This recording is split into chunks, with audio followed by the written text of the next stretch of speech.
Soy Lucía, tengo 23 años y llevo un par de años con mi novio, al que llamaré Marco, porque no pienso darle el gusto de recordar su nombre real en este momento. Desde el principio Marco fue muy atento, muy amoroso, muy presente. Yo nunca había sentido un cariño así, tan grande y tan cómodo a la vez. Yo no tenía muchos amigos ni una red de apoyo real, así que él terminó siendo mi pareja y mi mejor amigo al mismo tiempo. Me acostumbré a contárselo todo, a depender de él para casi todo, y aunque sabía que no estaba del todo bien, me refugiaba en esa relación, porque era lo único estable que tenía.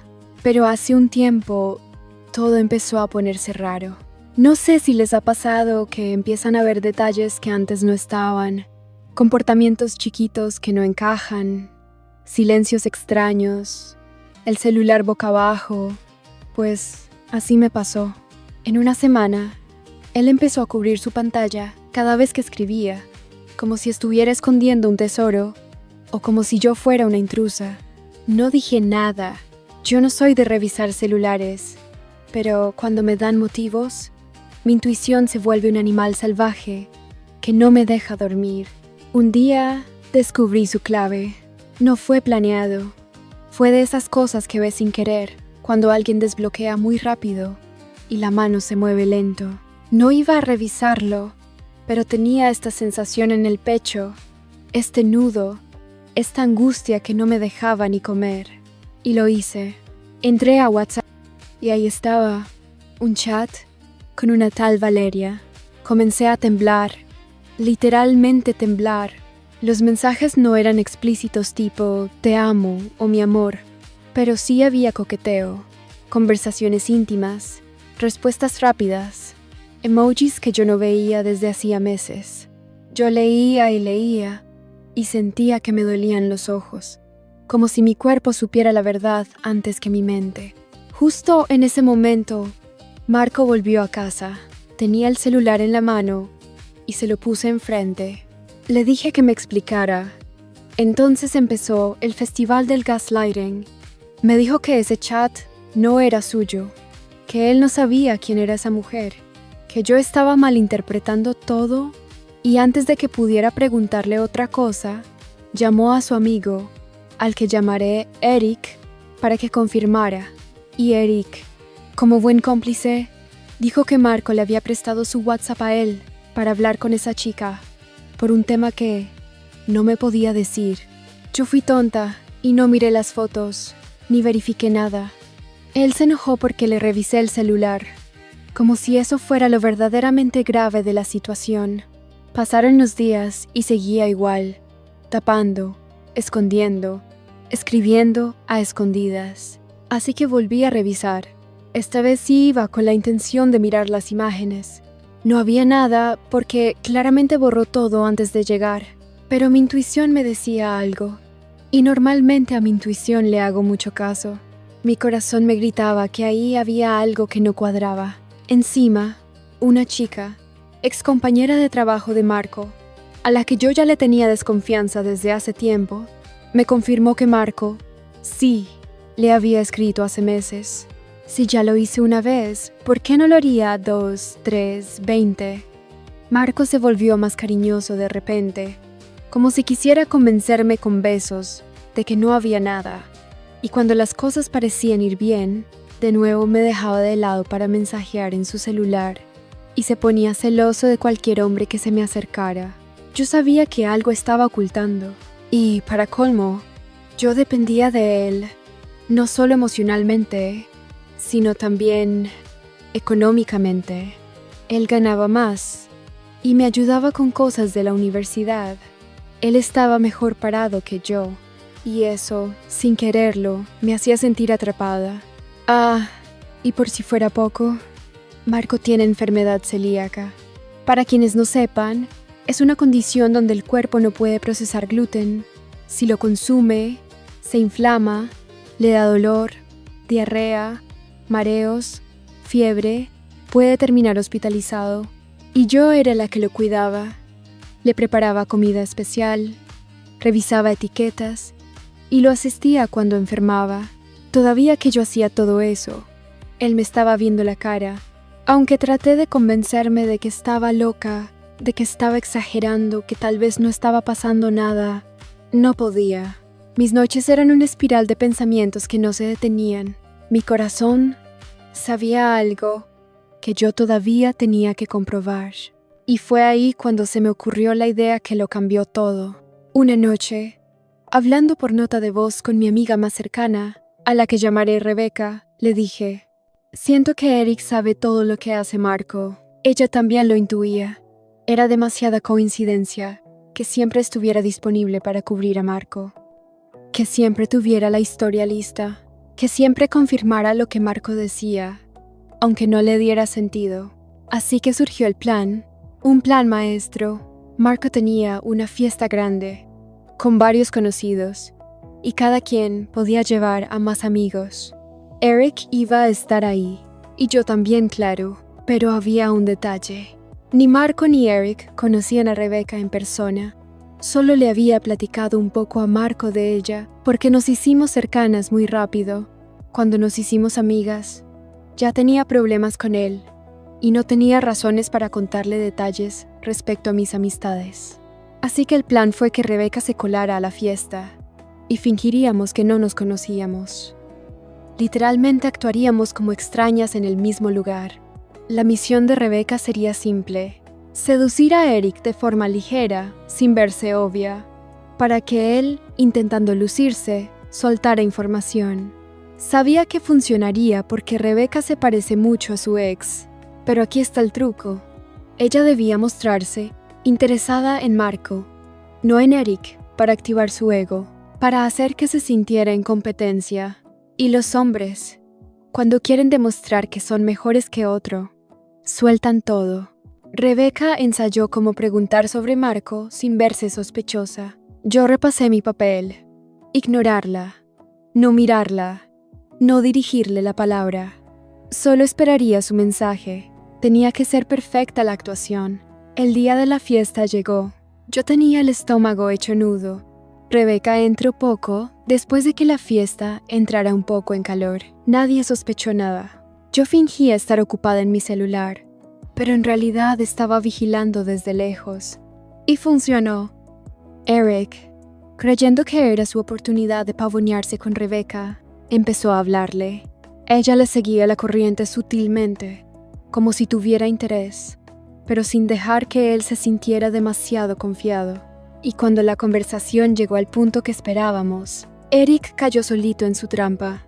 Le dijo que Marco no valía la pena, que era infiel, que andaba con varias al mismo tiempo, que su novia era muy tonta porque nunca se enteraba. Rebeca grabó todo sin que él lo notara. La voz era clarísima.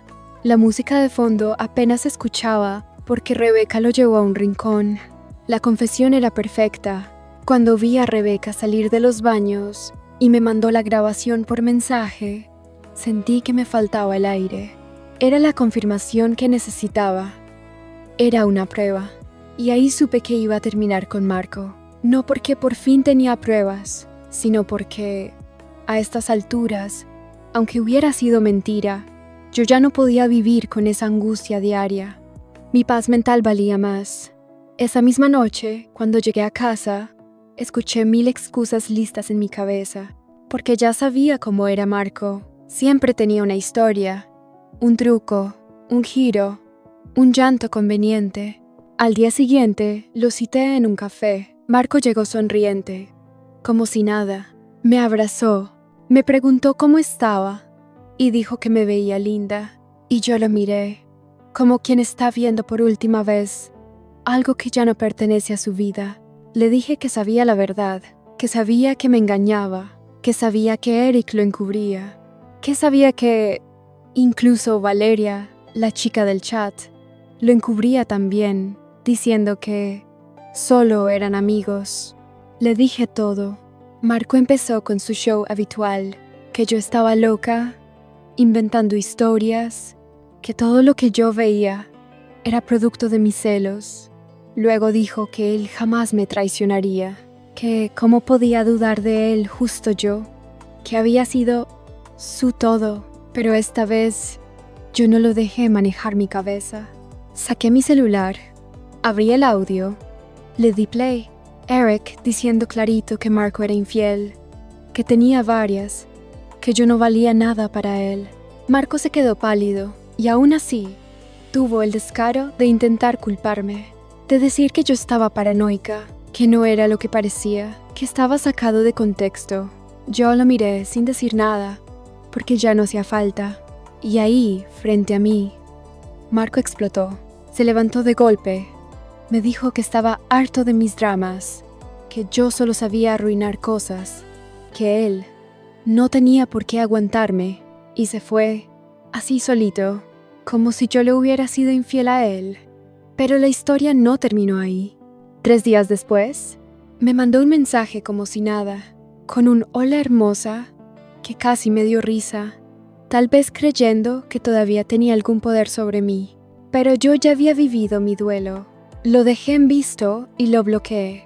Después de bloquearlo y ponerle punto final a esa historia tan miserable, pasaron unas semanas relativamente tranquilas.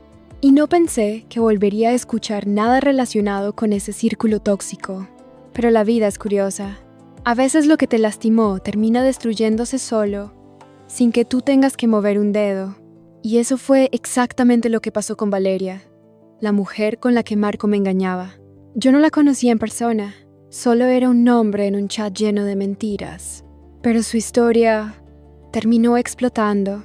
Resulta que Valeria no solo se metía con mi ex, también tenía un noviazgo paralelo con un hombre casado llamado Ramiro, que tenía 2 hijos pequeños y una esposa que lo amaba profundamente. Me enteré porque el nombre de Valeria estaba por todas partes en las redes. Al principio ni me di cuenta.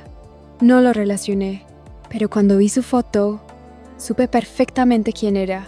La esposa del tal Ramiro publicó todo lo que se encontró. No era ninguna ingenua. Llevaba meses sospechando que algo andaba mal. Su marido salía más. Tenía nuevas amigas del trabajo. Se encerraba con el celular. Un día, revisó su teléfono y encontró mensajes de Valeria. Mensajes muy peores de los que yo había visto. Fotos, audios, planes, encuentros, promesas, y lo enfrentó.